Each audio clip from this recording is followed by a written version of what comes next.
예, 안녕하세요. 대한변호사협회 공인 산재전문 박중영 변호사입니다. 오랫동안 산재전문 변호사로 활동을 하면서 수많은 산재 사건을 다루었는데요. 그 중에서 재해근로자분들이나 사업주분들에게 도움이 될 만한 사례들을 선별해서 박변의 산재 이야기라는 제목으로 동영상을 제작하고 있습니다.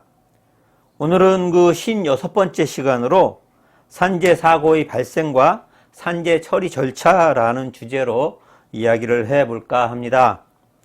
이번 동영상에서는 공사 현장에서 작업 중에 추락하여 부상을 당한 사고와 관련된 상담 내용을 정리해 보았습니다.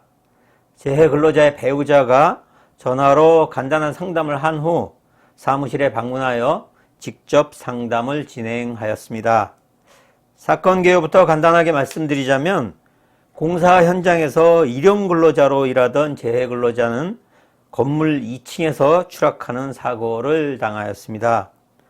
재해 근로자는 현재 병원에 입원해서 요양 중이며 산재 신청도 아직 하지 않고 있는 상황이며 공사 현장에 대한 산재 보험은 가입되어 있는 상태였습니다. 그렇다면 산재 사고가 발생한 경우 근로자는 산재 절차를 어떻게 진행해야 할까요? 산재 사고가 발생한 경우 재해 근로자는 우선 근로복지공단에 산재 요양급여 및 휴업급여를 신청하면 됩니다. 신청서는 관할 근로복지공단에 가면 구비되어 있고 근로복지공단의 직원이 작성 방법을 도와줍니다.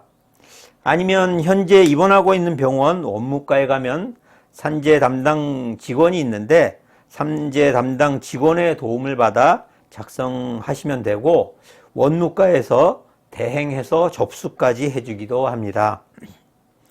근로복지공단에 산재 요양 신청 및 휴업급여를 신청해서 승인이 되면 요양기간 중에 병원비를 근로복지공단에서 지급하게 되고 요양으로 휴업하는 중에는 평균 임금의 70%를 휴업급여로 받게 됩니다.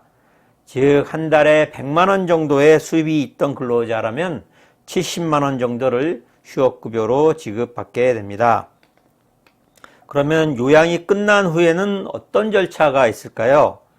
치료가 다 종결되어도 장해가 남는 경우에는 근로복지공단에 장해급여를 신청하면 됩니다. 산재 장해 등급은 총 14단계로 나뉘는데 8급 이하의 경우에는 일시금으로 지급되고 4급에서 7급 사이의 경우에는 재해 근로자의 선택에 따라 일시금으로 받을 수도 있고 연금으로 받을 수도 있습니다. 그리고 1급에서 3급의 경우에는 연금의 형태로만 지급됩니다. 회사랑 손해배상 합의도 해야 한다고 하는데 손해배상 합의는 언제 해야 할까요? 회사와의 손해배상 합의는 산재 요양이 다 끝나고 장해 등급까지 나왔을 때 하는 것이 좋습니다. 왜냐하면 회사에 대한 손해배상액을 산정할 때에는 근로복지공단으로부터 받은 휴업급여와 장해급여를 공제해야 하기 때문입니다.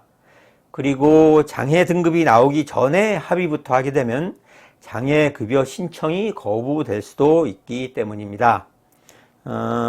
그리고 회사와의 합의가 되지 않는 경우에는 법원에 사업주를 피고로 해서 손해배상 청구 소송을 해야 합니다. 지금까지 산재 사고의 발생과 산재 처리 절차라는 주제로 이야기를 해보았습니다. 도움이 되셨다면 구독과 좋아요 버튼 누르는 것 잊지 마시고요.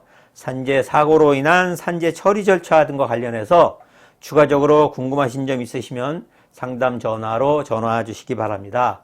더 자세하게 상담해 드리도록 하겠습니다. 오늘은 여기까지입니다. 감사합니다.